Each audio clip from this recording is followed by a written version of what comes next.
sideways off the ridge, the kind that didn't fall so much as lean into everything. Cold and purposeful, turning the road to Coldwick into a red clay river that sucked at wagon wheels and swallowed the sound of hooves. Vera had been lying in the drainage ditch for what she estimated was 2 hours, maybe 3. Time moved differently when your body was deciding whether to keep going. She still had the blade. That was the first thing she checked when consciousness came back. Not the wound, not her location.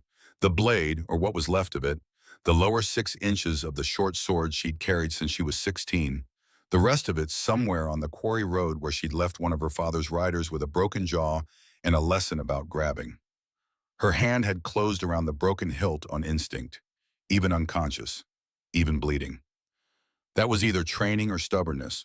With Vera, the two had always been the same thing. The wound in her ribs had stopped screaming and settled into a deep, rhythmic ache. That was either good or very bad. She'd watched enough soldiers in her father's war camp to know the difference between pain that meant the body was fighting and silence that meant it had stopped. This felt like fighting. Barely, but fighting. She could hear the road above her. Rain on packed earth. Somewhere west, a creek that had been an afterthought this morning was now a full conversation. She had made it 40 miles from the Ashbourne encampment before Garth's second rider caught her on the quarry road. 40 miles on foot through hill country, eating twice, sleeping once, staying off any path wide enough for a horse. 40 miles of running from the thing her father had called her future. The Blood Fang Alliance. 2 clans become one. A marriage that would lock the mountain passes for a generation. She had told him no. She had said it plainly, without ceremony, the way he had always told her to speak. He said the clan was larger than any single person. She said the clan could find another way to be large. He said she would understand when she was older. She was 24. She had grown up in war camps, set bones at 16, read treaties at 12. She was done waiting to be old enough. He sent riders 2 days later. Now she was in a ditch in human territory with a hole in her side and 6 inches of broken steel, and the rain was getting heavier, and her body was starting to lose the argument. She heard the horse before she saw the light. One horse, medium weight, older gait, heavy-footed in the way of an animal that had been working roads for a decade and knew its own worth. A wagon behind it. She could hear the wheel rattle, the groan of wet wood. Her hand tightened on the blade. Not from fear, from habit. Every sound got assessed. Every approaching thing got a question, threat or not threat. The horse stopped, not slowed. Stopped, right there on the road above her. No command from the driver, no pulling of reins. Just stopped, the way animals stop when they know something the person behind them doesn't yet. She heard the man say something low. She heard the horse refuse to move. Then the silence changed. The silence of someone looking at something they didn't expect to find. Lightning came off the ridge, white and total, and for 1 second, everything was visible. The wagon, the man standing in the road, one hand still on the reins, rain in his hair, looking down at the ditch, looking at her.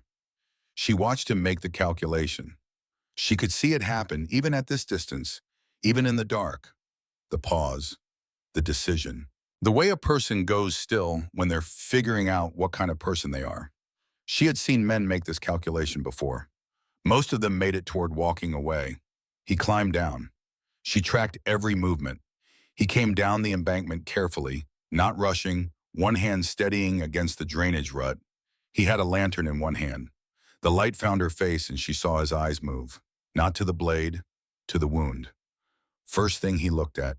That was either a healer's instinct or a decent person's instinct, and she wasn't sure which was more dangerous right now. He pressed his coat against the wound without asking permission. She would have objected, but the pressure was immediate and correct, the angle right, and the pain that came with it was the productive kind, the kind that meant the body was being told what to do instead of guessing. She let it happen. Tactical decision. He said something she didn't catch. The rain was too loud. Then he tried to lift her and nearly dropped her twice before he managed it, and she heard his back make a sound that suggested it had not been consulted on this decision. He was not a large man. He was determined, which was a different thing. The horse turned for home without being told. She was unconscious before they reached the road. The ceiling was pine board, old growth, the knots darkened by years of wood smoke. That was the first thing Vera registered when she came back to herself. Not pain, not fear, the ceiling. She had learned early that the ceiling told you more than the door. A door could be barred, locked, guarded. The ceiling showed you what kind of place you were really in. This ceiling was honest. No decoration, no weapons mounted, no trophies. She was on a table, a kitchen table, pine wide enough for a man to lay out serious work. She could feel the wood grain through the cloth they'd put under her. Someone had wrapped her ribs in clean cotton. Someone had stitched the wound. She could feel the pull of thread when she breathed. She looked down. 14 stitches, uneven, wide-spaced, the work of someone who understood the theory and had negotiated badly with the practice. She was not in chains. She was not in a cage. The door across the room was not locked. She could see the latch was broken, hanging at an angle, just resting in the catch. She found the knife on the counter without sitting up fully. Kitchen blade, wooden handle, serviceable edge. Her hand closed around it in one movement. No thought involved. She sat up. Her ribs argued. She overruled them. The man was in a chair by the stove, asleep or something close to it, chin dropped toward his chest. He looked like someone had taken the air out of him and he'd settled into the chair's shape. Late 30s, brown hair, rain-dried and still slightly wrong. Hands in his lap, and even in sleep they were not quite still. A faint tremor, barely visible, a tremor that had been living in him for a long time and had no intention of leaving. She put the blade at the angle that would reach his throat from 6 feet if she needed it to. He opened his eyes, not startled. Just opened them, the way someone opens their eyes when they have been waiting. He looked at the blade, then at her face. He said, "Morning." She said, "Where?" "My house, Coldwick, south of the Green Pine." "Who else?" "My daughter, upstairs." The knife did not move. Her eyes went around the room. Door, windows, stairs, 3 exits, 1 occupant visible. She listened for movement above. Nothing or near nothing, the settled silence of a sleeping child. "The door's not locked," he said. "I can see that. Latch is broken." She looked at him. "You're a blacksmith who can't fix a latch." "I have priorities." Evidently not. She looked at the bandage on her ribs. The stitching she'd already cataloged. He watched her look at it without flinching, without apologizing. She gave him a small amount of credit for that. "You stitched this." "Yeah, it's terrible." "You were bleeding out. I had cotton thread and a sewing needle and a book with diagrams." She studied the stitches again. Even terrible stitches, done in time, were worth more than perfect stitches done an hour late. She knew that. She had learned that in her father's war camp, watching men survive things they shouldn't and die from things that shouldn't have been fatal. Timing was more medicine than medicine was. The knife lowered 1/2 inch. "You're not a healer," she said. "Blacksmith. You don't look like a man who picks up orcs from roads." He considered that for a moment. "What does that man look like?" "Braver than you." Something moved in his expression. Not offense, acknowledgement. "Probably," he said. "Sit down before you fall down. You're reopening the stitches, just standing." She looked at him. He looked back. No aggression, no pity, just a man who had a practical objection to watching his work come undone. She sat on the table edge. Her legs were not ready to argue. "My name is Vera," she said. "Row." Footsteps on the stairs. They were unhurried, deliberate. The footsteps of a child who had decided to come down and was not going to be talked out of it. Small, light, not afraid. The girl appeared in the doorway, fully dressed, hair uncombed, with the focus of someone who had already processed the main information and was now gathering the details.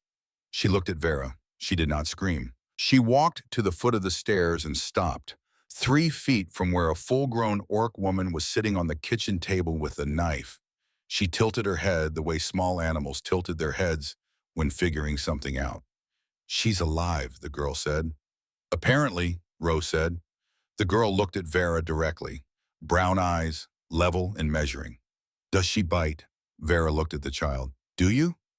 "Sometimes, when people deserve it." "Then we have something in common." The girl sat down on the bottom stair. She crossed her arms and studied Vera with the focus of someone who had decided this was worth her full attention. Vera studied her back. Neither of them looked away. Your teeth stick out, the girl said. Your ears are ridiculous, Vera said. Everybody's ears look like this. Everybody you know. You should travel more. The girl considered this seriously as if it were genuine advice. You talk like a person who reads, she said finally. Not like the orcs in the stories. What stories? The ones Mr. Hadley tells, with the grunting. Mr. Hadley has never met an orc. I'd bet on it, the girl said. She looked at her father. Are you going to feed her? Roe got up without being asked, moving to the bread box with the efficiency of a man who cooked because the alternative was not eating. The girl went to the pantry and came back with a jar of preserved plums, set it on the table next to Vera without ceremony, and went back to her step. Vera tore the bread and ate. Fast, efficient, the eating of someone who had learned not to count on meals staying available. Ren, Rose said to the girl, not a reprimand, more like a reminder.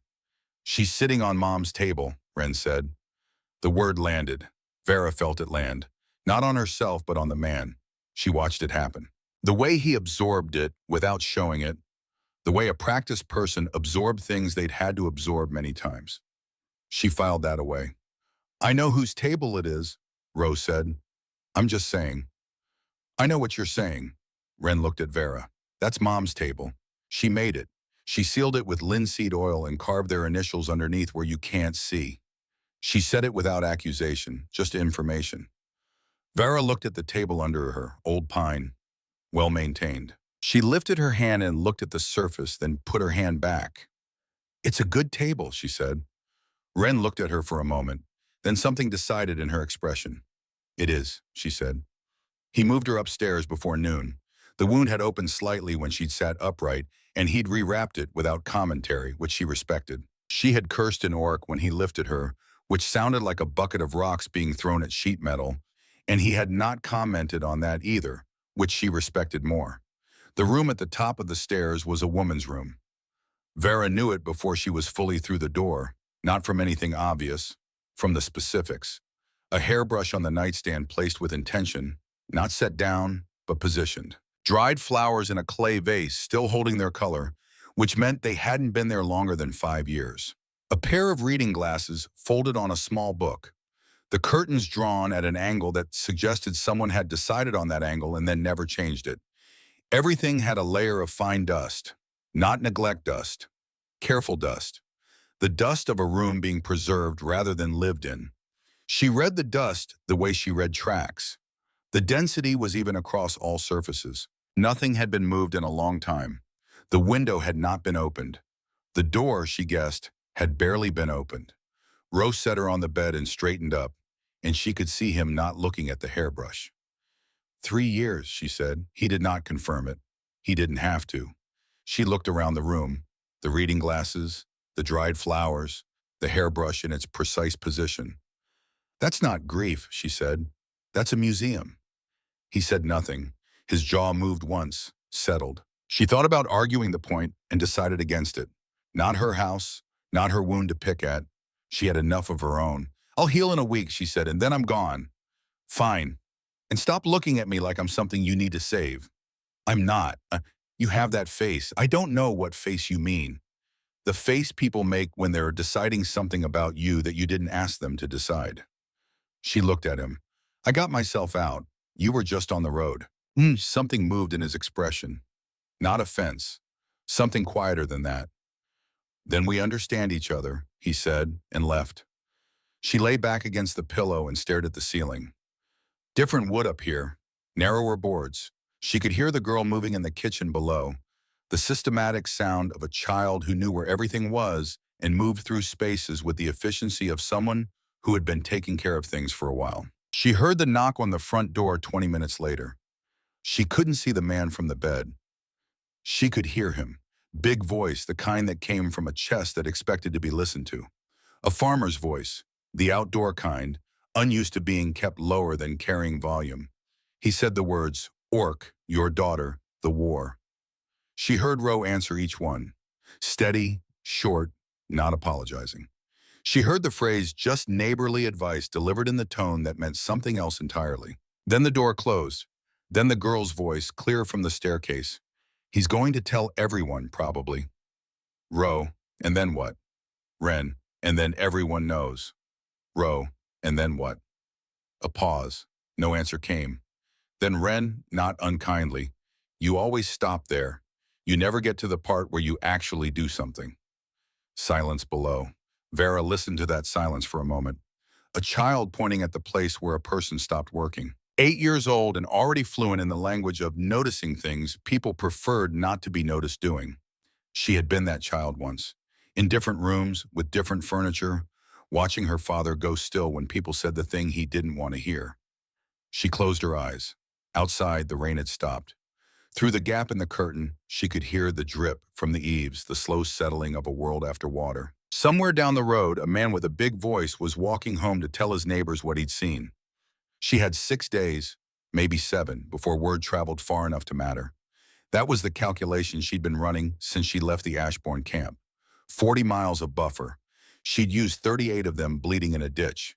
She needed 4 more days to walk. She slept because her body demanded it, and because there was nothing useful she could do unconscious that she couldn't do better after. She woke to the smell of something wrong. Not wrong like danger. Wrong like the chemical shift in the air when a fever starts to rise. Spifam. The faint sweetness that was the body beginning to work too hard against something invisible. She'd learned that smell in her mother's tent, when she was young enough to sit on a folded blanket and watch without being in the way. Her mother had always said, trust your nose before your eyes. Eyes could be fooled. Noses read the truth. She was on her feet before she fully understood why. The wound protested. She put a hand to it and moved anyway, one hand on the wall, into the hallway, to the door of the room across from hers. The girl was in bed, flushed, which on a dark-haired child showed in the neck, the ears, the upper chest where the collar of the nightgown had shifted. Her breathing was audible from the doorway. Not labored yet, but working. The kind of breathing that was handling more than usual. Lung rattle, left side early. Vera heard Ro on the stairs, taking them 3 at a time. She heard the rhythm of a man who had been waiting for something terrible and was now experiencing the confirmation of it. He appeared in the doorway behind her, and she could feel the change in the air immediately.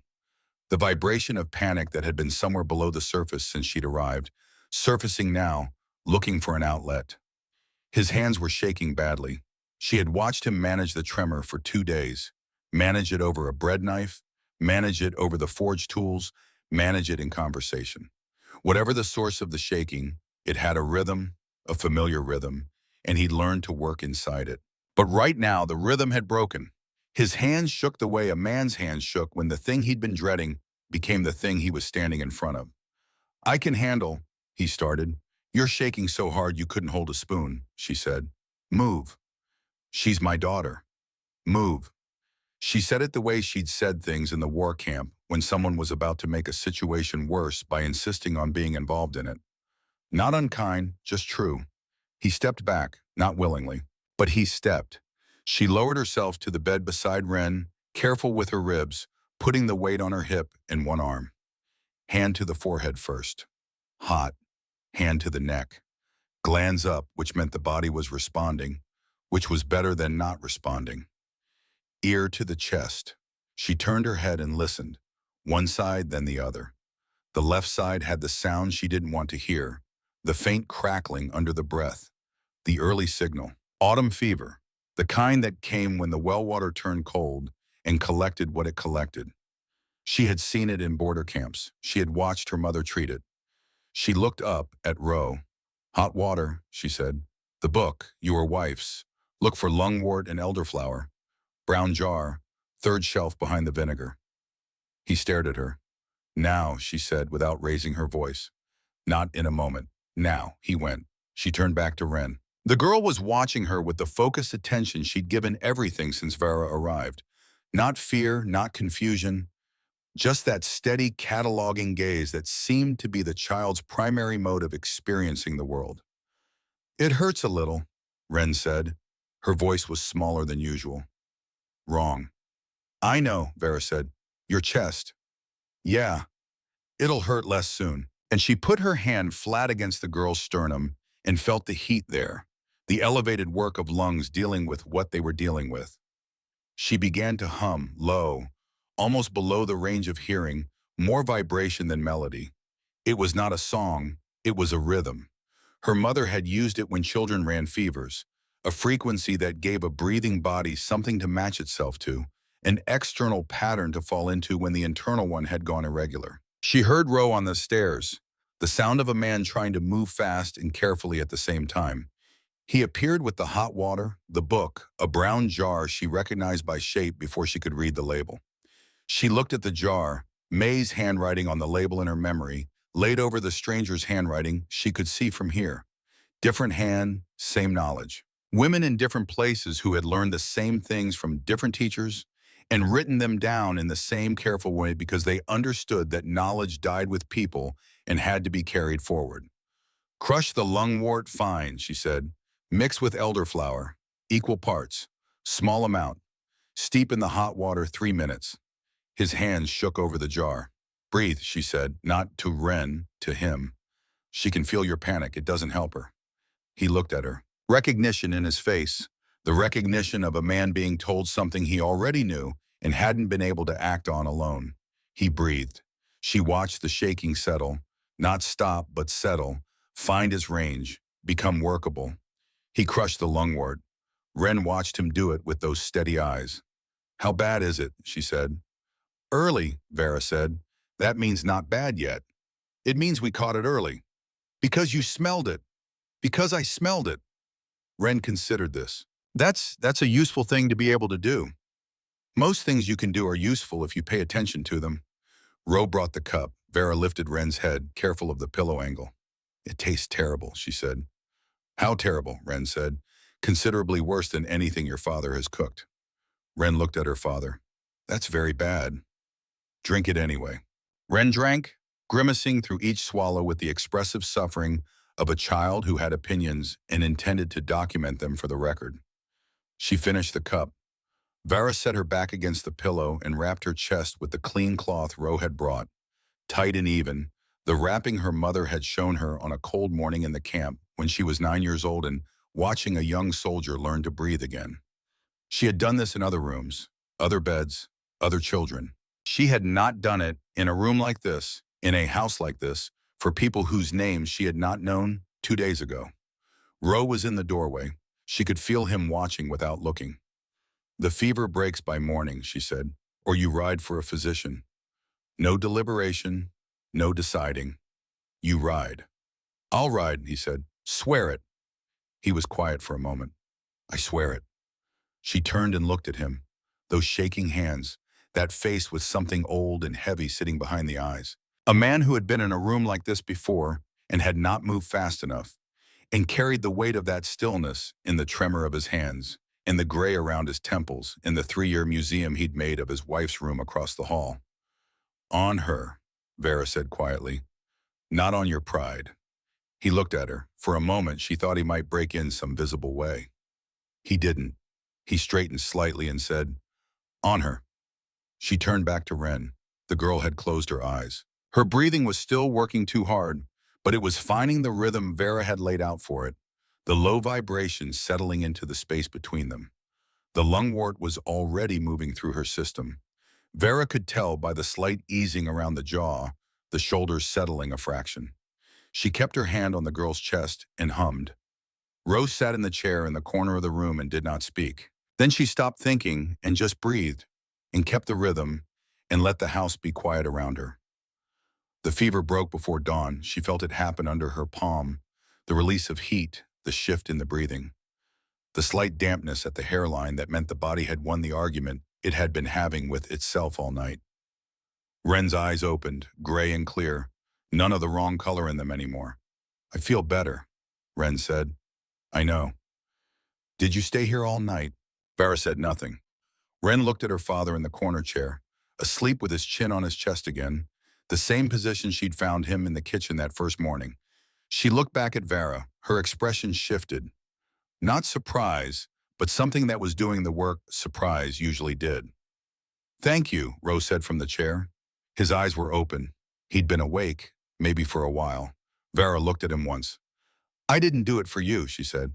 I did it because she's 8 and she made me bread and she didn't scream when she saw my face. She paused. That's rare. He didn't have an answer for that. She stood carefully, one hand on the bedpost. Her wound had held through the night. Not comfortable, but held. She moved toward the door. Vera, Ren said. She stopped. You stayed, the girl said. Not an accusation, not gratitude. Just noting it. The way she noted everything, adding it to whatever she was building in her mind about the world and the people in it. Vera stood in the doorway of a dead woman's room in a stranger's house, in a town that didn't want her, with a wound that had maybe 2 more days before it closed properly, and thought about how she had intended to be 40 miles gone by now. She said nothing. She went back to her room and lay down on May's pillow and looked at May's ceiling and listened to the house settle around her in the early gray light. She had not run. She'd had the whole night to run. The door was not locked. The horse was in the barn, and she knew how to move quietly in the dark. And she had been moving quietly in the dark since she was old enough to be sent on scouting runs. She could have been through the tree line before the first light hit the ridge. She had not run. She lay still and thought about that for a long time and couldn't find a reason that satisfied her, and eventually stopped looking for one and listened to the sound of an 8-year-old breathing normally in the room across the hall. Outside, the ridge was turning gold with the first proper light. Somewhere in the valley below Coldwick, a man with a big voice was probably already awake and already talking. 6 days, she thought, maybe less. She closed her eyes and slept. The morning of the 4th day, Vera came downstairs and found a crate.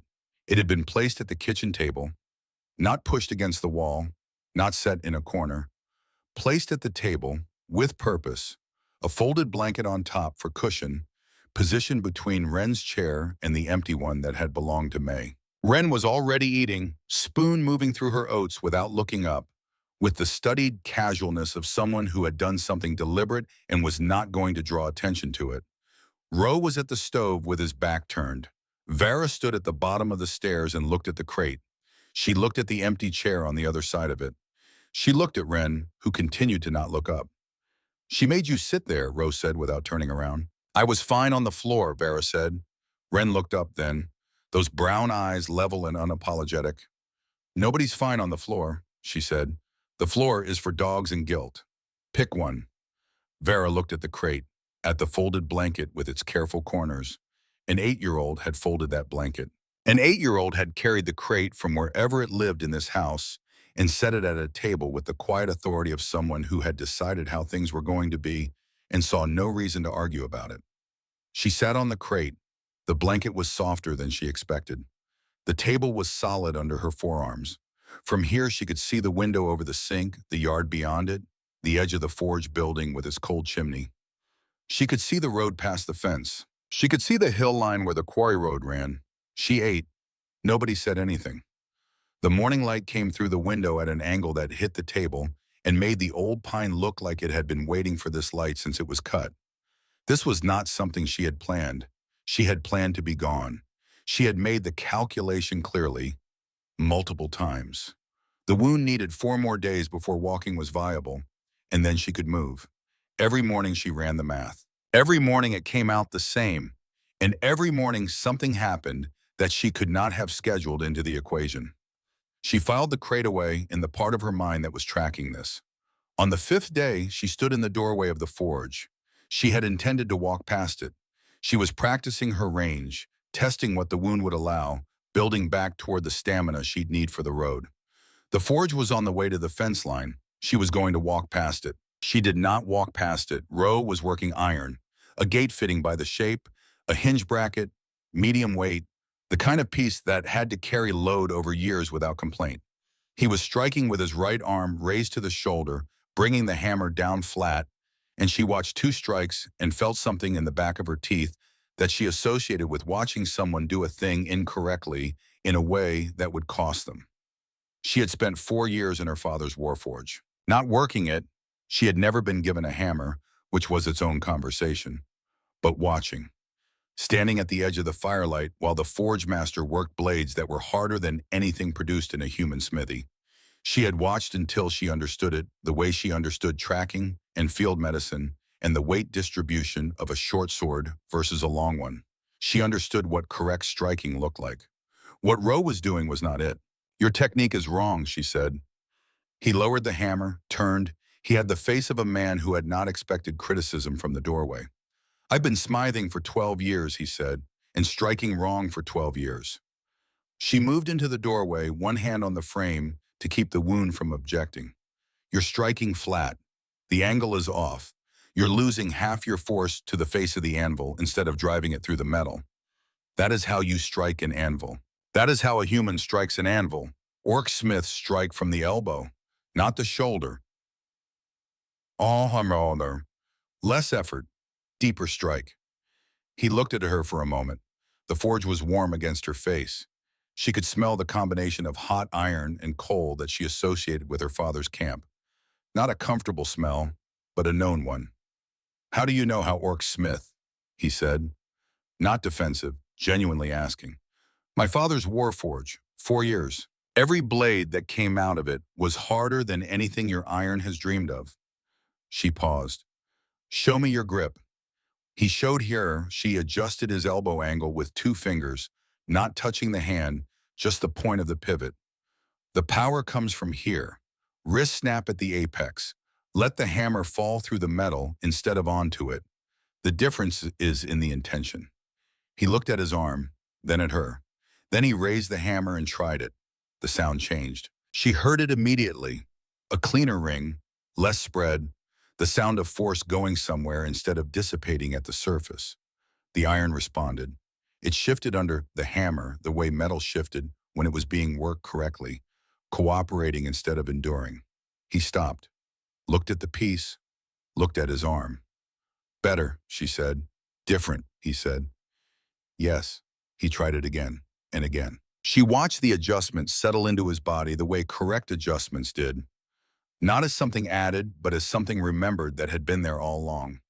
She stayed in the doorway for an hour. She had not planned to do that either. That afternoon, she was sitting on the porch step when she heard the knife hit wood. Or rather, she heard the knife not hit wood, the sound of a blade hitting dirt 4 feet short of a fence post, which was a different sound and, in some ways, more informative. She turned. Ren was in the yard with the skinning blade Vera had been carrying in her boot. A short thing, more tool than weapon, dull enough to be honest, and she was gripping it like she was trying to punish it. Vera watched her throw again. The blade missed right, then again, missed right by the same margin. She recognized the pattern immediately. Her own right hand pulling years ago, the same consistent drift before someone had told her what she was doing wrong. You're holding your breath, Vera said. Ren stopped, turned. Every throw, you fill your lungs and hold them before you release. That's why your hand pulls right. Your whole body is tense when the blade leaves your fingers. How do you know I pull right? Because every miss is right of center. Your body is telling you something. Listen to it. She came down the porch steps slowly. Breathe before you throw. Not after, not during, before, so that when the blade leaves your hand, you're already in motion. Ren looked at the fence post. She picked up the blade from the dirt. She stood and she breathed out, a long, deliberate exhale, and then she threw. The blade hit the post she'd been aiming at, center of the wood. The handle quivered for a moment, then steadied. The silence lasted about 2 seconds. Then Ren screamed. Not fear, not surprise. Triumph. The total whole-body triumph of a child who has done the thing they needed to do and wants the world to know about it. She spun around with her arms out, and the grin on her face was the kind that used everything. Jaw and eyes and the muscles between them. Nothing held back or managed or rationed. Vera had been watching Ren manage her expressions since she arrived. The small, careful smiles, the measured nods, the humor deployed with precision. She had recognized it immediately, the expression vocabulary of a child who had learned to keep the real ones back, because the real ones cost something. This was the real one. Ren ran to pull the knife out and looked at Vera with those brown eyes lit completely. Again? Again, Vera said, but this time note what it felt like when you breathed. That feeling is what you're trying to reproduce. Not the throw, the state before the throw. Ren threw again, hit again. She pulled the blade and threw again without stopping, working through it with the focused repetition of a child who understood that skill lived in the body and had to be put there through doing. Vera watched from the yard. She looked at this girl and felt something she did not have a clean name for. Not softness. She was suspicious of softness, had watched it get people killed. Something more structural. Recognition. Seeing a version of herself in a smaller, earlier form. Fierce, underestimated, learning the world by throwing herself at its edges until she understood where they were. She had been that child, in a camp instead of a yard, with a knife her mother had given her instead of a stranger. Learning aim before she learned anything else, because aim was the first thing that gave you control over where you stood in relation to everything trying to move you. Ro appeared on the porch and watched from there. He didn't interfere. Vera registered his presence and gave him credit for understanding that some things needed to happen without commentary. The crow arrived on the morning of the 7th day. Wren found it. Vera heard the silence that followed, finding something wrong. The absence of normal sound, the held quality of a child encountering something that required a decision. She came outside. The crow was on the porch step, dead, placed with deliberate care, wings folded. Not an accident, not a cat's work. Someone had laid it there. Wren stood looking at it with her arms crossed and her jaw set. "It's a message." "Yes," Vera said. "Mr. Hadley writes about this. Dead animals on doorsteps. Mr. Hadley isn't wrong about everything." Ro came out behind them and stood looking at the crow with the expression of a man reviewing a new problem and deciding how much energy it deserved. He reached for it, and Vera got there first. She picked the crow up by one wing and carried it to the yard. "What are you doing?" Ro said. "Crow stew." The pause behind her had weight to it. You can't eat a dead crow. You can eat anything with sufficient motivation. Besides, she pulled a feather, examined it, set it aside twice. Someone went through the trouble of delivering it. Rude not to use it. She built a fire in the yard, not in the fire ring, in the open yard, where it could be seen from any window on the street.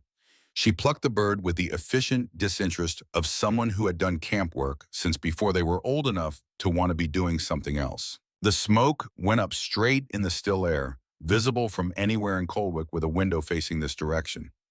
Wren sat on the fence rail and watched. "Is Crow good?" "No, terrible."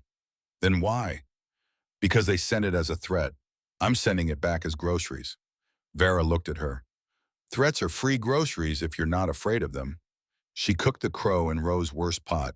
The smell was genuinely bad, a dark, gamey smell that cleared the area around the fire. Somewhere down the road, a curtain moved. She cooked it anyway, the whole bird, taking her time, until it was done and she could set the clean pot on the porch step where the original crow had been. She ate most of it. Wren took one bite, produced the most expressive face of her young life, and handed the piece back. Ro watched from a distance with the look of a man who had decided to pick his arguments more carefully from now on. Nobody left anything on the porch again. The week passed in the way a week passed when it contained more than usual. Slower in the middle, faster at the edges, with a texture different from ordinary time. The forge rang in the mornings. Wren's knife hit the post, then the post she was actually aiming at, then the post beyond it as her range extended. The town moved around them the way a body moved around a bruise, avoiding direct contact, shifting weight, maintaining function while acknowledging that something there required care. Pete Carew never paid for the gate hinge he owed. A woman who had brought pies after May died now crossed the street. Someone spat in the yard on Wednesday, and Ro cleaned it up without a word, absorbed it with the patience of a man who had learned to outlast things. Vera watched this and said nothing. She had grown up in politics. She understood the language of slow pressure, the way people communicated displeasure through degrees of absence and small performed gestures. She was not unfamiliar with being the thing that people communicated their displeasure about. Agnes Briggs came on the 6th day. Vera was on the porch when the old woman came up the road. 81, she guessed, from the way the woman moved. Not limited exactly, but negotiated, each step a small conversation with gravity. White-haired, slight, with the quality of very old people who had stopped performing anything and simply were what they were. She carried a basket. She came up the walk without hesitation. She looked at Vera directly, the way very few people in Coldwick looked at Vera directly, and she set the basket on the porch rail. "Lungwort," she said, "elderflower, some valerian if you want it." She looked at Vera's side, where the wound was still visible as a stiffness in her posture. You're healing well. I am, Vera said. The old woman nodded. The old woman. She looked around the yard, at the fire ring where the crow had been cooked, at the fence post with its constellation of small blade marks. Then she looked back at Vera with eyes that had seen a significant portion of a century and had organized most of what they'd seen into a clear view. My husband hated orcs, Agnes said. He had reasons. They were real reasons. He died hating them, and he wasn't wrong that they were real. She picked up the empty basket. I spent 20 years hating things I'd never met, keeping him company in it. Didn't bring him back. Just made me old and mean. She turned to go. I'm done being mean. It's not interesting anymore. She walked back down the road without waiting for a response. Vera watched her go.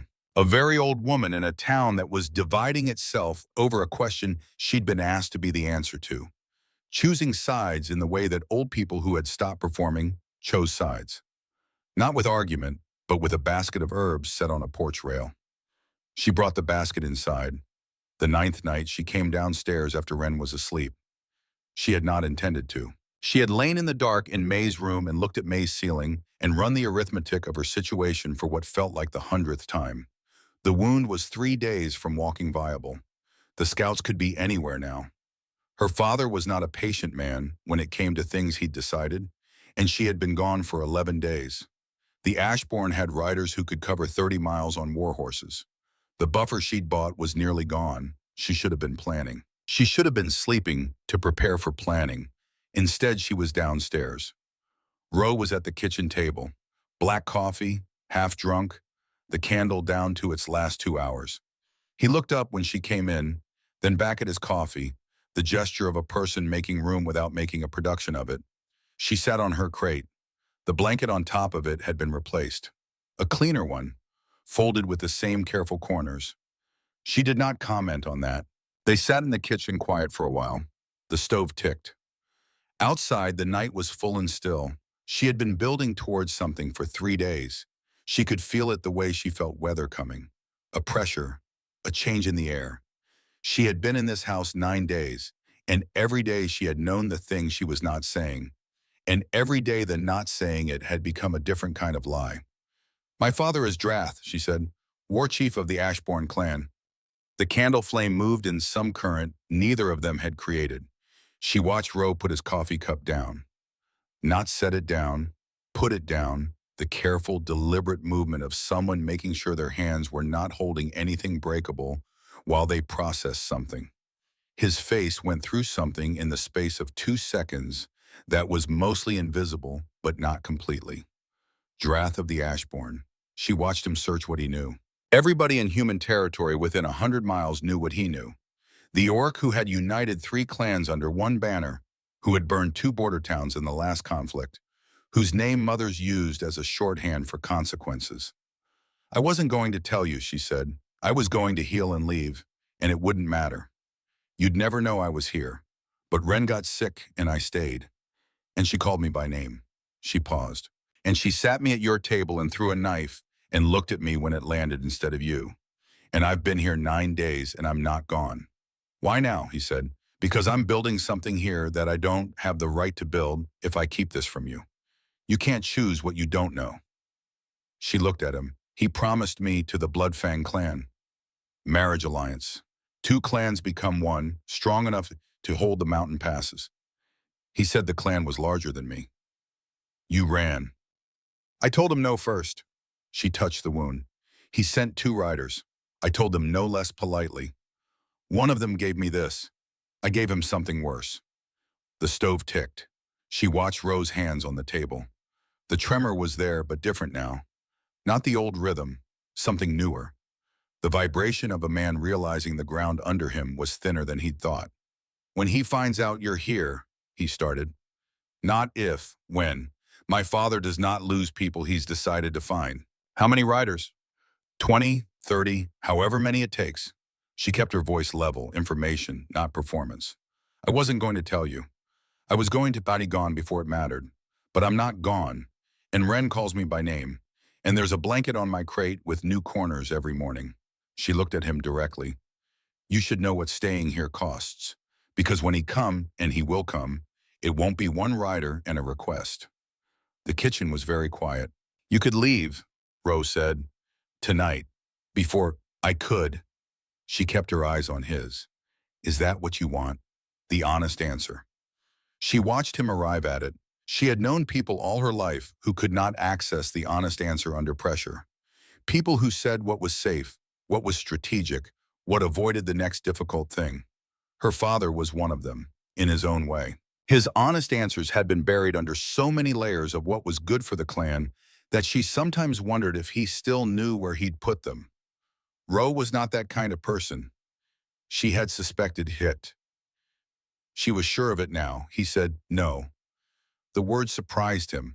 She could see that, the slight widening of the eyes, the quality of a man who had committed before he'd fully decided and found that the commitment was real.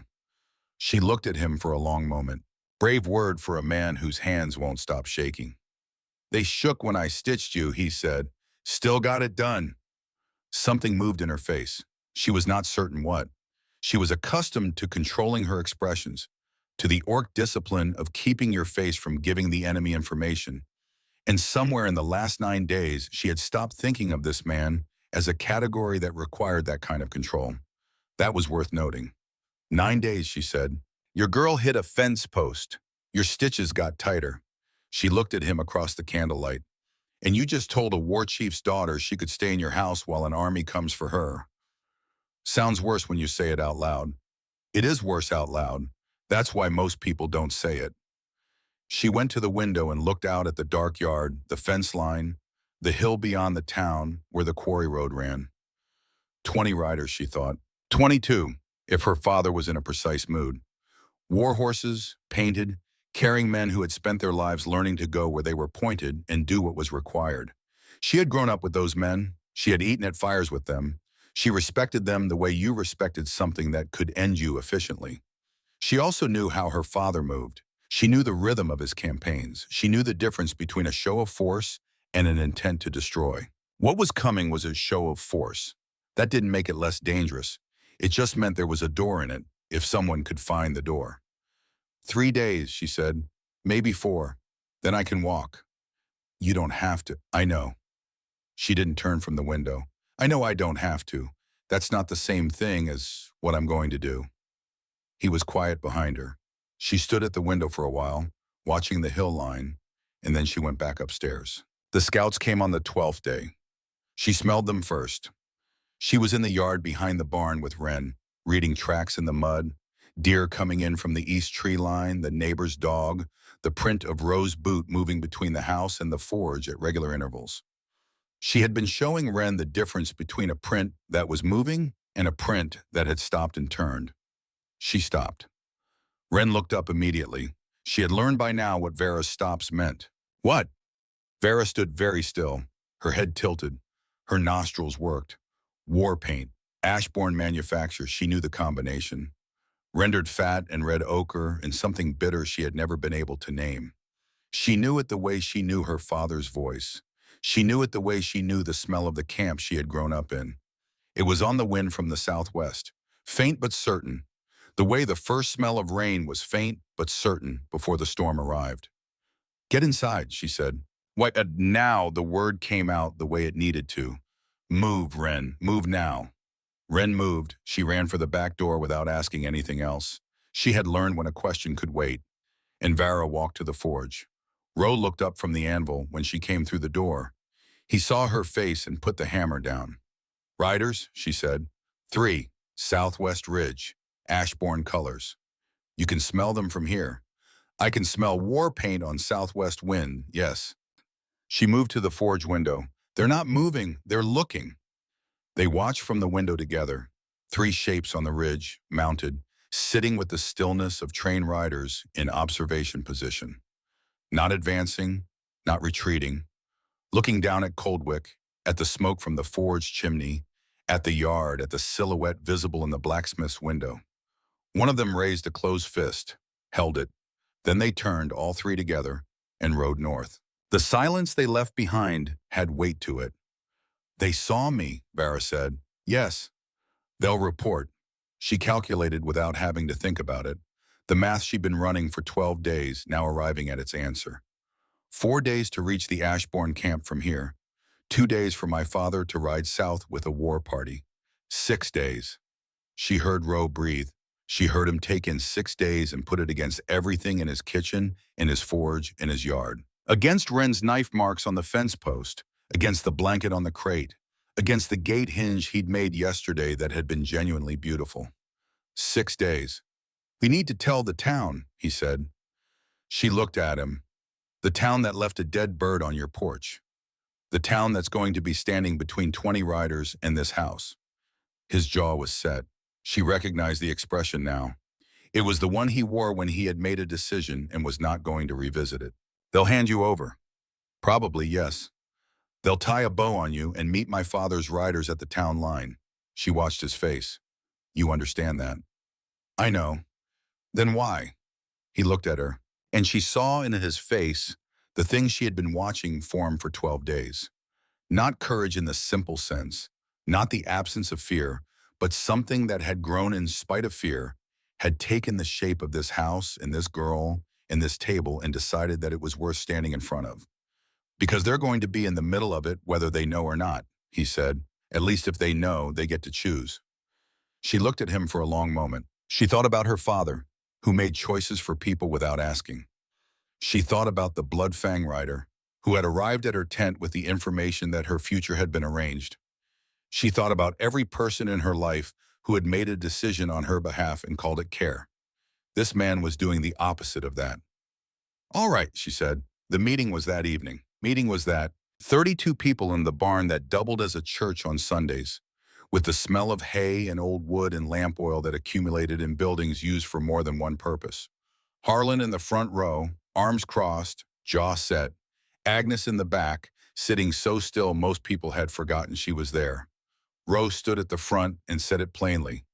Vara was Drath's daughter. Drath would arrive in 6 days. There were choices to be made. Harlan was on his feet before the echo died. Vara stood at the back, in the doorway, outside the lamplight. She listened. She heard the shape of the argument, the weight distribution of it, who spoke and who didn't, and what the silences meant. She heard Harlan's brother's name, a name she did not know, who had died in a conflict she had been old enough to remember from the other side. She heard the crack in his voice when he said it, the place where grief lived inside the anger. She did not look away from that. She had been trained to use people's grief as tactical information, to find the pressure point and note it. She refused to do that now. She looked at Harlan's cracked voice and let it be what it was, which was a man who had lost someone and had not yet found a place to put that loss that was not an orc-shaped target.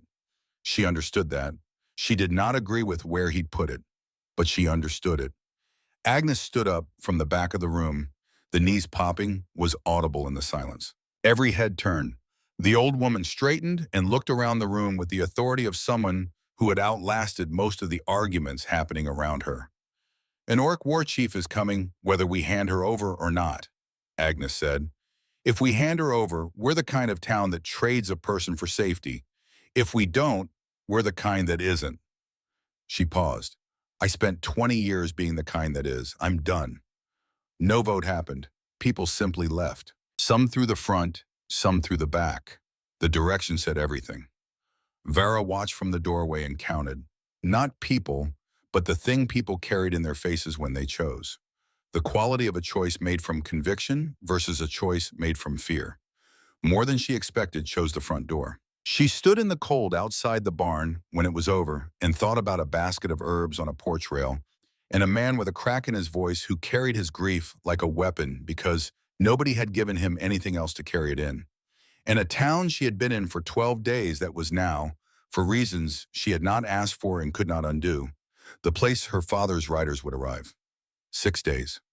She looked at the hill line, dark against the darker sky. She was not afraid of her father. She had never been afraid of him the way people were afraid of Drath, the war chief. She was afraid of him the way daughters were afraid of fathers who loved them badly. The fear of a love that expressed itself as control and called the control protection. She knew what she had run from. She was beginning to understand what she had run toward. That was a different kind of knowledge. and it settled in her chest with the weight of something she was going to have to carry forward, like it or not, into whatever the next 6 days became. She went back to the house. Ren was on the stairs, waiting. "How did it go?" the girl said. "Some people left through the front," Vera said. "Some through the back." "Which is better?" "Front," she moved toward the stairs. "Front is always better."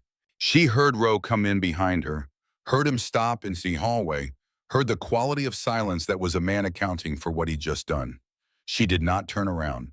She went upstairs to May's room and lay down on May's pillow and looked at May's ceiling.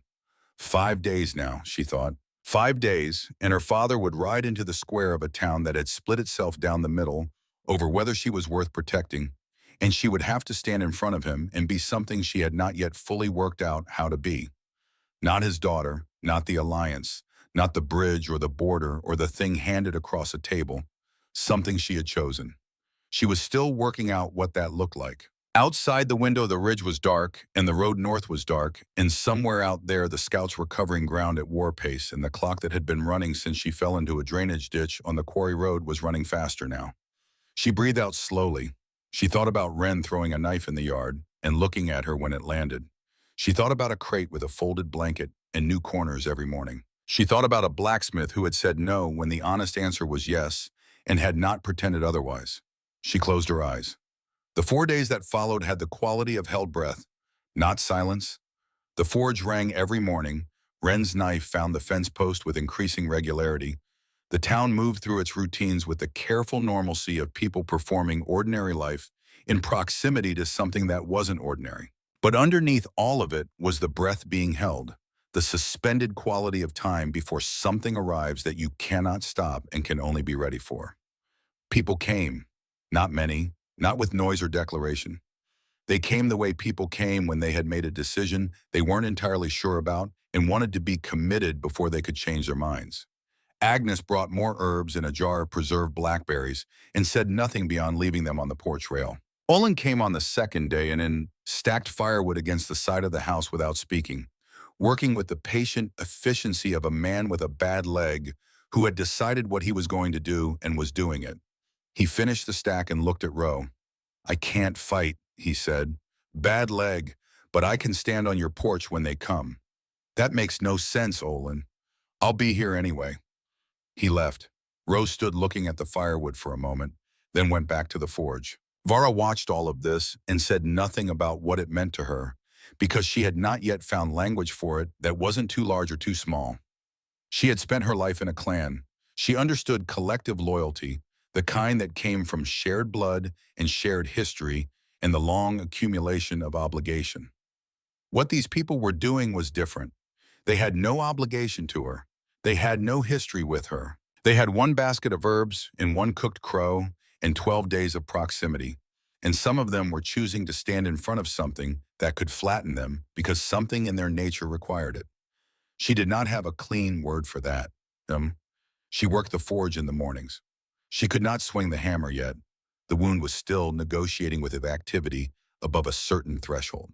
But she could direct, and direction turned out to be the thing Ro needed most. She stood at the edge of the fire and watched him work and said, elbow, wrist, through the metal. She said, "Let the heat tell you when to strike, not the schedule." She said, "The iron is not your enemy. Stop hitting it like it is." He listened. Every time he listened, which she had come to understand was not as common as it should be. On the fourth day, he made a gate hinge. She watched him finish it, watched him set it on the anvil and look at it. He stood very still for a long moment, with the expression of a man encountering something unexpected in familiar territory. It was beautiful, not decorative. It was a hinge, purely functional, made to carry weight for years without complaint. But the proportions were right. The joinery was clean. It had the quality of an object made by someone who had finally found the correct relationship between themselves and what they were making. "It's a hinge," she said. "I know. You're looking at it like it's your firstborn. It's the first thing I've made that doesn't look like I made it angry." He set the hammer down. His voice had something in it that wasn't quite sentiment, something quieter than that, more honest. 12 years, and it took. He stopped. She looked at him. He was looking at the hinge, but she understood he was not looking at the hinge. "Grief makes monsters out of ordinary people," she said. It made my father a conqueror. It made you a ghost." He looked up. "That's what you've been," she said, "moving through a house that stopped when she died and telling yourself it was honoring her." She looked at the hinge on the anvil. "That hinge isn't a hinge. That's what happens when a man starts moving again." He was quiet for a long time. "My mother used to say something," she continued, "that some debts don't have a number. You can't count what you owe the dead. You can't pay it off. You just carry it until your back learns the shape of it." Orc wisdom. My mother's. She said it about patience she couldn't save, about the weight of that. She touched the edge of the hinge with one finger. "Your back is learning." The forge ticked. The fire breathed. That night she couldn't sleep. She lay on May's pillow and looked at May's ceiling and listened to the house around her. Rose's steady breathing from down the hall, Wren's lighter rhythm from across it, the creak of the structure settling against the cold. She had been listening to this house settle for 16 nights now. She knew its vocabulary. She knew which board on the landing spoke when weight hit it, which window let the wind in when it came from the east, which hour of the night the stove went fully silent. She rose quietly and went downstairs. The kitchen was dark except for the last coals in the stove, which threw a low red light across the floor. She sat on her crate and looked at the window and ran the arithmetic one more time, not because she needed to, but because motion helped her think, even internal motion. 22 riders. Her father preferred even numbers. He would ride himself. She was certain of that, had been certain since the Scouts. Drath did not send subordinates to retrieve what mattered to him. He came himself, which was both his greatest quality and the quality that had made him impossible to reason with for the last 4 years. She heard the stair creak, the third step from the bottom that she had memorized in the first week. Roe appeared in the kitchen doorway. He looked at her on the crate, looked at the dark stove, looked at the window. He came and set water on for something warm, moving quietly with the ease of a man who had navigated this kitchen in the dark many times. "She taught you," he said quietly. Not a question. "My mother." She understood what he was asking. He had watched her treat Wren's fever, the knowledge in her hands, the correct sequence, the herbs located by smell in an unfamiliar kitchen. He had been asking this question for days and had not asked it until now. "I was her shadow from the time I could walk without falling. She wanted me to know everything she knew. She said knowledge died with people if it wasn't carried forward." What did she know? Everything.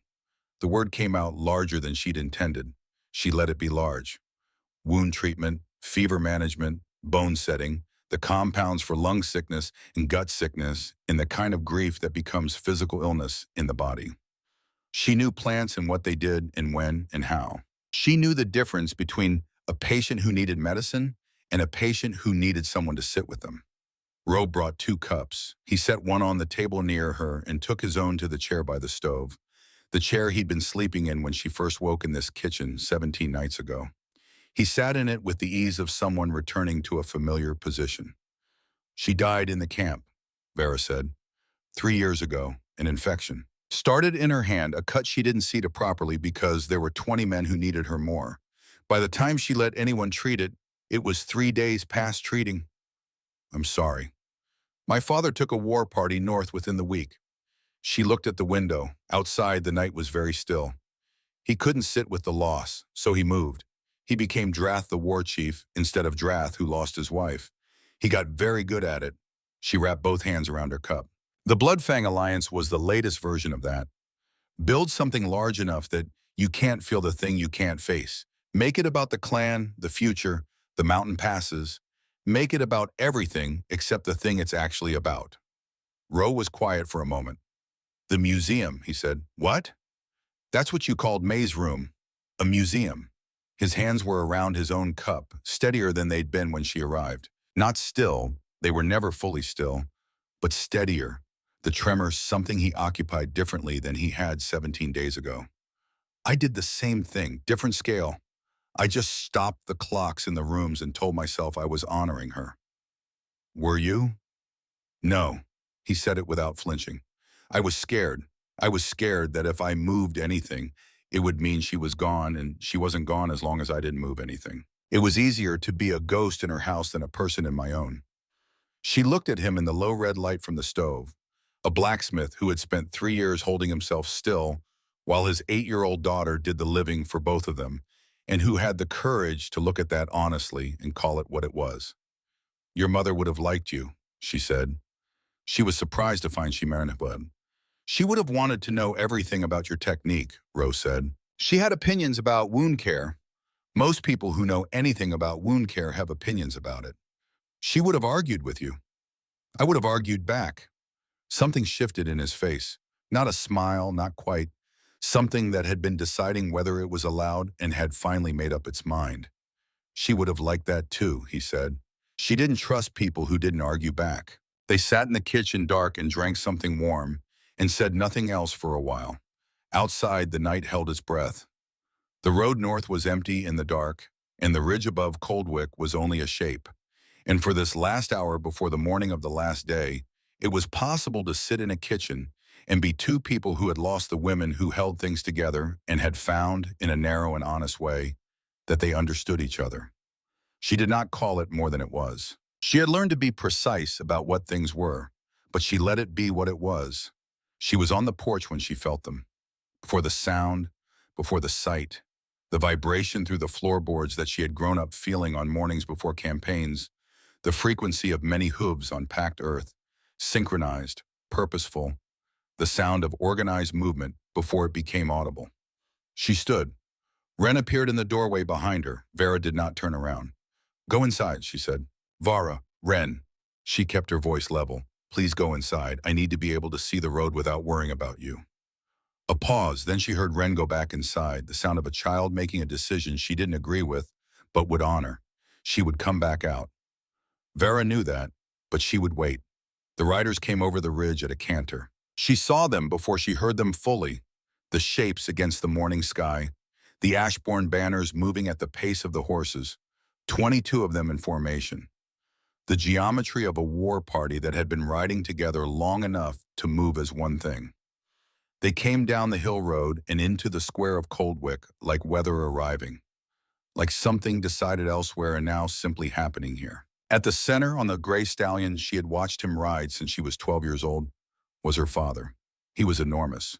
She had grown up with his size, had stopped seeing it the way you stop seeing things that had always been there, but she saw it now with the freshness of 18 days' distance.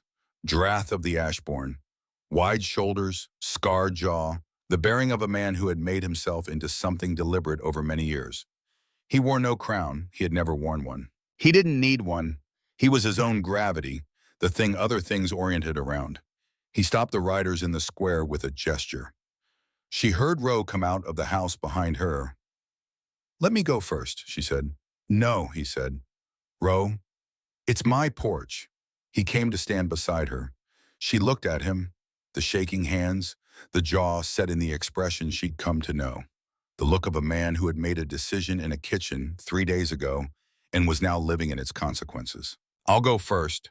She understood what this cost him. She had watched this man for 18 days.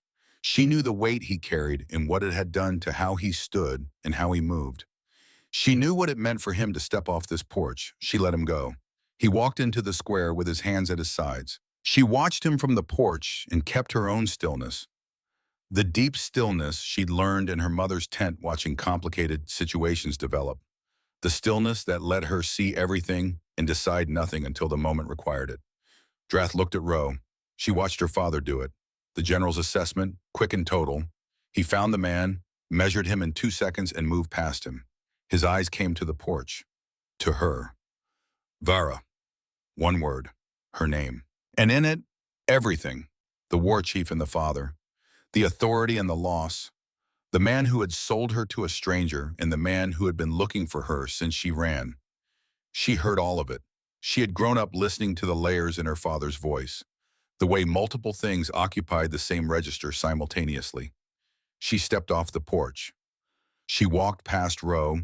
She felt him turn as she passed, felt the question in it, and she stopped 10 feet from her father's horse. She looked up at him. He looked down at her. Neither of them spoke for a moment. "You're wounded," he said. It's healing. "Garn told me he cut you. I broke his jaw." Her father's face did not change. "After I sent him. He shouldn't have grabbed." She watched something move in the tight architecture of her father's expression.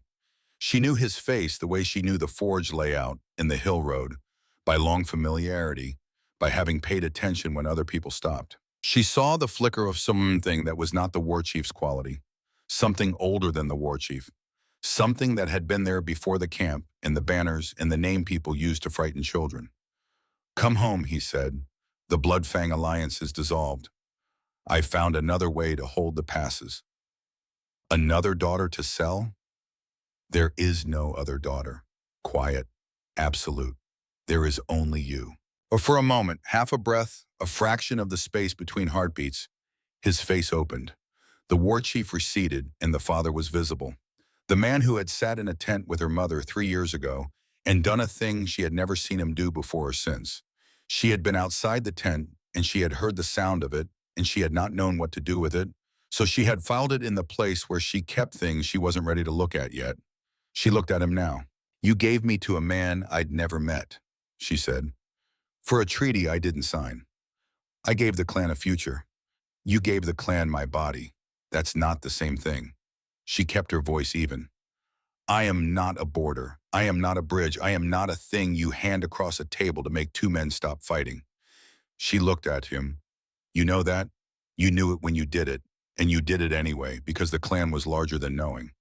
Drath's jaw tightened. Behind him, the 22 riders were very still. He looked past her, at Ro standing in the space between the porch and the square. He looked the way a general looked at terrain, then the way a father looked at the man standing near his daughter. She watched the two assessments happen and resolve into one. "You're afraid," Drath said. Ro answered without hesitation. "Yes." The single word landed in the square with more weight than a longer answer would have. Vara heard it and felt something shift in her chest, the recognition of a thing she had known for days confirming itself in a different way, an irrevocable way. "And yet," her father said, "and yet." Drath looked at him for a long moment. The assessment continued, deeper now, past the surface information. She spoke before he could reach a conclusion she didn't want him to reach alone. "He stood," she said. "When the town said, 'Hand me over,' he stood up and said no. When your scouts came, he didn't pack a bag. He's shaking right now. Look at his hands. Look at him. And he is still here." She looked at her father. "I have watched men perform bravery my whole life, in the camp, on campaign, men who were not afraid making large gestures because there was no cost in it. This man is afraid, and he is standing anyway." She paused. "That is rarer than you think." Drath looked at Ro for another moment. Then he looked at her. "Your mother would say I deserve this," he said. Quieter. "Not a performance. My mother would say worse." She kept her eyes on his. She always did. Something cracked in his expression. A fissure, fine as a hair, running through the stone face of Drath of the Ashbourne. She had not seen that fissure in 3 years. She had not been sure it was still there. It was still there. She closed the last 5 feet between them. She looked up at her father on his horse, and she said quietly enough that it was not a speech, not a performance, just a daughter talking to a father in the space between everything they had damaged. "I know what you lost. I know what it did to you. I'm not staying here because I stoned being Ashbourne. I'm staying because I found a doorstep worth stopping at. That's not abandonment." She paused. Mom would know the difference. The fissure widened for one moment. Something ancient and unguarded moved through her father's face. Grief without armor. Grief the way it actually was, for people organized it into purpose. She had last seen it outside a tent 3 years ago, heard it from a distance because she hadn't been able to make herself go in. She had not run from it this time. He was quiet for a long time. Long enough that one of the riders shifted behind him, the small, involuntary movement of a trained horse responding to something in its rider's posture. "Your mother's compound," he said finally. "The lungwort. You used it on the girl." She looked at him. "How could you?" "Garn reported smoke from this chimney." Something moved in his voice. Almost nothing. Almost too small to hear. But she had been listening to his voice for 24 years. The smell of it. He looked at the chimney above the house, then back at her. "I would know that smell in my sleep." A pause that cost him something she could see clearly and would not pretend to calculate. "She taught you well." 3 words. delivered in the voice of a man who had ridden 200 miles across 6 days looking for his daughter and had found her in a stranger's kitchen, using her dead mother's medicine to save a child she'd never met before. He straightened on the horse. The fissure closed. Drath of the Ashbourne reassembled himself with the efficiency of a man who had been doing that for 3 years and had gotten very good at it. He looked at her one more time, not entirely the war chief, but the version of her father that lived behind the war chief, in the room behind the public room. And then he turned the horse. "The Ashbourne don't abandon their blood," he said. His voice was the carrying voice again, loud enough for the square to hear. "You will always be Ashbourne." He looked at her over his shoulder. "If you suffer here, if this man fails you, if this town turns against you, the Ashbourne rides south again." A pause. "Next time I won't stop in the square." The 22 riders formed behind him. She watched them go. She watched the banners move north with the horses, the dust of the square rising and settling. She watched her father ride without looking back again, the way he had always moved, forward, committed, the direction of the decision final once made. She watched until the sound faded. The square was very quiet. She became aware gradually of the town around it, the faces in windows, the people in doorways, the silence that came after something enormous passed through and left you in its wake. She became aware of Roe beside her. She became aware of Olin on the porch with his bad leg, exactly where he'd said he'd be. She became aware of Agnes's curtain, not drawn, open, the old woman visible in the window, watching. Nobody cheered, nobody said anything. The square sat in the aftermath of something and began the slow work of figuring out what it had become. Nobody thanked him. That was the first thing, and she noted it. No applause, no handshakes. No public acknowledgement of what Roe had done, which was stand in a square in front of 22 armed riders and say, "Yes, I'm afraid," and stand anyway. Harlan passed him on the road the next morning and said nothing in the way that was not neutral, a nothing that contained everything he hadn't decided what to do with yet. She expected this. She had watched communities reorient before, in the camp, after campaigns that changed things. They didn't celebrate, they adjusted. Carefully, gradually, with the stiffness of something that had been moved into a new position and was not yet certain whether to stay there. Olin came for the hinge. He looked at it for a moment and said, "That's a good hinge." He paid in eggs. Mrs. Cahill resumed her knitting in the window. She did not wave. She did not draw her curtain. It was not resolution. It was Tuesday. It was the town being what it was, which was a thing made of people who were complicated and scared, and slowly mostly trying to do what was right when right was not a simple direction. She could work with that. That evening, Roe cooked. She sat at the table on her crate and watched him do it with the fascination she reserved for things she could not predict. He moved through the kitchen with confidence. The confidence was entirely disconnected from the result. He set 3 bowls on the table. She looked at hers. "What is this?" she said. "Stew." She looked at it again. The contents had organized themselves into something that defied simple categorization. The color was a decision she respected but did not understand. The smell was not a warning exactly, but it was a conversation. "This isn't stew," she said. "This is a threat." "It's stew. I'm being generous by calling it a threat. A more honest person would call it a war crime." Wren poked at her bowl with a spoon, produced the expression of someone conducting a preliminary investigation. "She's not wrong, Dad." "Thank you both. I'll cook tomorrow," Vera said. "You don't have to." "I want to. Also, I can't do worse." "It's mathematically impossible," Wren said. "You haven't had his porridge," Rose said. Wren looked at Vera. "Imagine this, but breakfast and it looks at you. Food shouldn't look at you.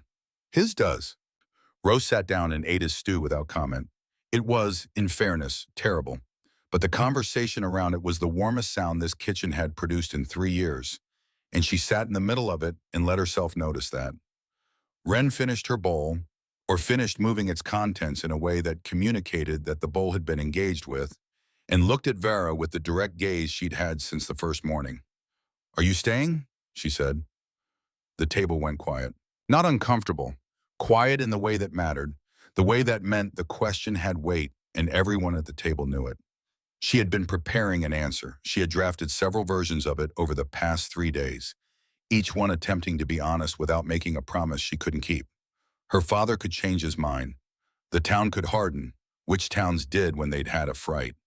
Roe was a man she had known for 18 days. She looked at Wren, then at Roe, then at the table, May's table, pine, the initials underneath that nobody but May and Roe knew were there. The wood that had carried everything this house had put on it without complaint. "I'm staying," she said, "for now, until it changes or until it doesn't." "That's not an answer," Wren said. "It's the only honest one." She looked at the girl. "I don't make promises I can't keep. My father could change his mind. This town could change its mind. Your father could—" "He won't," Wren said. No qualification, no hesitation.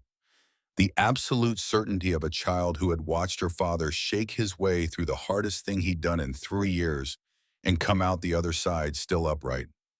She looked at Roe. "No," he said, "he won't."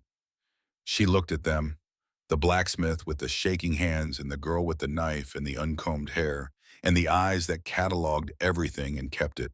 Two people who had been making do in a house with too many empty spaces and who had, in the space of 18 days, stopped being only that. Something settled in her. Not happiness. She had always been suspicious of happiness as a category, too large and too vague to be trusted. Something smaller and more precise. The relief of someone who had been running for 11 days and had found, in a town that was not hers, in a house that smelled like forged coal and old pine and someone else's dried flowers, a surface solid enough to stop on. She put her hand flat on May's table. The pine was warm from the lamp. Somewhere underneath, two sets of initials that nobody could see. She kept her hand there. "Your stew is still terrible," she said. "Noted. And your stitch is scarred." "I know. And your smithing needs another decade of work. Probably more." She looked at him. "But your porch is solid." He looked at her hand on the table. He looked at his own hands, shaking still, as they had shaken the night he'd pulled her from the ditch, as they'd shaken over a needle and cotton thread by lamplight, as they'd shaken in the square when her father's horse had come to a stop 10 feet away. He had never been able to make them still. He had learned instead to do things anyway. "Your back's learning," she said. He didn't answer. He didn't have to. Wren reached across the table and took Vera's hand. She flinched. She couldn't help it. The instinct was older than thought, the reflex of a species that earned contact through years of proximity and trust, not through gesture alone. Her whole arm wanted to pull back. She felt the flinch happen, and she made the decision that overrode it. She kept her hand where it was. Wren looked at their joined hands with the expression of someone who had noticed the flinch and had decided to honor the staying. "The knife you gave me," Wren said. "Yes. I named it." Vera looked at her. "You named a skinning blade." "May." Wren said it simply, the way she said most things, without ceremony, without apology, as if the decision had been made and the only remaining task was to say it out loud. "After Mom." Vera went still for a moment. She looked at the girl, 8 years old, bare feet on the kitchen floor, holding the hand of an orc woman, with the calm certainty of someone who had decided this was right and saw no reason to argue about it. Then she looked at Roe. Something moved behind her eyes. She felt it move. She did not try to name it or contain it. She let it be what it was. "She would have thought it was funny," she said. Roe looked at his daughter, at the knife in her hand, at the name she had just given it and what it meant that she had given it, and the specific kind of 8-year-old it took to do that without drama or announcement. "She absolutely would," he said. "She'd have wanted to know the throwing technique." "I'm still working on it," Wren said. "I know," Vera said. "You pull right when you're tired." "I know I pull right when I'm tired. So don't be tired." Wren considered this with the seriousness it deserved. That's not very practical advice. It's the same advice for everything. Roe almost laughed. The sound of it was rusty, slightly surprised at itself. The sound of something that hadn't been used in a while finding it still worked. Wren looked at her father with the expression of someone witnessing a rare and noteworthy event. "You've been here 18 days, Wren said to Vera. "I know. You're not a guest anymore." Vera looked at her, then at Roe. Then at the kitchen around her, the stove with its patient heat, the shelves with their ordered jars, the window over the sink through which she had watched the ridgeline for 13 mornings, the forge building, visible at the yard's edge with its cold chimney, waiting for tomorrow. No, she said. I suppose I'm not. Morning came the way it always came after things that had changed, quietly without announcement. The ordinary world arriving in the same way it always did regardless of what had happened the day before. Vera was up before the light. She lit the forge. She had watched Ro do it enough times to know the sequence.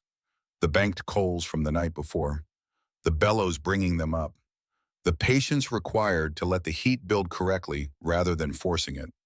She worked the bellows. The coals brightened, the forge breathed. She thought about her mother who had been up before the light on the mornings before difficult things, who had said it was disrespectful to sleep through the hours before. She thought about 22 riders going north, and a father carrying a smell in his memory like a language, and the particular look on his face when 3 words had cost him something visible. She thought about a crate with new corners on the blanket every morning. She set the iron she'd helped Ro choose yesterday into the heat and let it begin. Behind her, the house was waking. She heard Wren's feet on the stairs, the third step speaking as it always did. She heard Ro in the kitchen, moving through his own space with more ease than he had 18 days ago. Not transformed, not fixed, but unfrozen. Moving again. She heard the sound of May's book being opened. She turned. Through the forged doorway, she could see the kitchen window, and through it the kitchen table. And at the table, Wren was sitting with the book open, not to the herb pages, not to the wound treatment pages, but to the back, where Vera had seen on the one occasion she'd looked, page after page of careful handwriting. Notes, observations, the recorded thinking of a woman who had known that what lived in her head needed to be given somewhere to live beyond her. She turned back to the forge. Elbow, wrist, through the metal. She picked up the hammer and tested the weight of it in her hand. The wound was well past the threshold now. Her ribs had renegotiated their terms with movement. She set the head of the hammer against her palm and felt the balance of it. She struck. The ring of it went out through the forged doorway into the morning air. Ro appeared in the doorway 10 seconds later with 2 cups, looked at her at the anvil, and said nothing. He set 1 cup on the workbench where she could reach it and stayed in the doorway. She struck again. The iron spoke the way iron spoke when it was being worked correctly. She felt the difference in her elbow, in her wrist, in the small adjustment of the body finding the angle that was true. Elbow, Ro said. I know. Just saying. I taught you that. I am aware of where the elbow goes. Your wrist, she looked at him. Not a smile, not quite, but something that had been deciding whether it was allowed and had made up its mind, landing somewhere she hadn't seen on his face before and liked the look of. The wrist was fine, she said. I know. I was seeing if you'd argue. She turned back to the iron. She struck 3 more times and let the rhythm settle into something real. The forge heat against her face, the morning light at the doorway, the ring of iron in the cold Appalachian air. Outside, the town moved through itself. Harlan still crossed the street. Mrs. Cahill's curtains still opened later than everyone else's. The road north was empty, and the ridge above Coldwick was only a ridge. In a few days, Wren would need new boots, which meant a trip to the dry goods, which would be the first ordinary errand. And ordinary errands had their own kind of significance. It was not a resolution. Resolutions were for things that were finished. This was not finished. It was beginning, in the way things began after the breaking, in the surviving, in the slow return to motion. 3 people in a house that used to hold 2, a forge that sounded different, a scar healing on orc ribs, and a different kind of scar healing in a man who had spent 3 years very still and was learning slowly the mechanics of moving again. She had been running for 11 days and 4 years, and most of her life from the thing that wanted to define her. She had stopped here, not because it was obvious, not because there was a sign. There was only a door that wasn't locked, and a man who said yes when the honest answer was yes, and a girl who handed bread to strangers without ceremony and named a knife after her mother and took the hand of an orc woman who had never expected to be taken by the hand and held it without asking permission and without letting go. Some debts don't have a number. You just carry them, and sometimes your back learns the shape of them, and the shape becomes the way you stand, And the way you stand becomes the way other people know you. And that becomes enough. The forge rang, the page turned. Outside, the morning arrived fully, without asking permission, the way mornings did. His hands shook the whole time. He stood anyway.